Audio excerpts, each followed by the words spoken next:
বাংলাদেশ জাতীয়তাবাদী দল বিএনপির ৪৭তম প্রতিষ্ঠাবার্ষিকী উপলক্ষে নারায়ণগঞ্জে এক বর্ণাঢ্য র্যালির আয়োজন করা হয়। শনিবার দুপুরে এ র্যালির আয়োজন করেন নারায়ণগঞ্জ জেলা ছাত্রদলের সাবেক সভাপতি জাকির খান। র্যালিটি শহরের বিভিন্ন গুরুত্বপূর্ণ সড়ক প্রদক্ষিণ করে। এতে বিএনপি অঙ্গ ও সহযোগী সংগঠনের বিপুল সংখ্যক নেতাকর্মী অংশগ্রহণ করেন। তারা স্লোগান ও ব্যানার প্ল্যাকার্ডের মাধ্যমে প্রতিষ্ঠাবার্ষিকীর আনন্দ প্রকাশ করেন এবং বিএনপির প্রতিষ্ঠাতা শহীদ প্রেসিডেন্ট জিয়াউর রহমানের আদর্শকে স্মরণ করেন।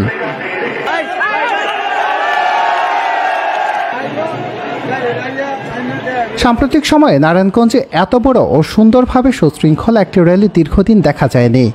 জাকির খানের নেতৃত্বে আয়োজিত এই র্যালি নারায়ণগঞ্জে বিএনপির রাজনৈতিক কর্মকাণ্ডে নতুন উদ্দীপনা যোগ করেছে।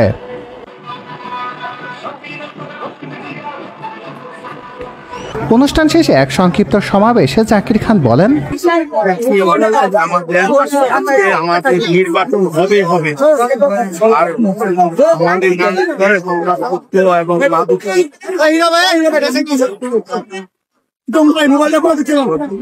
এ সময় দলের স্থানীয় নেতা কর্মীদের উপস্থিতিতে সমগ্র এলাকা উৎসবমুখর হয়ে ওঠে।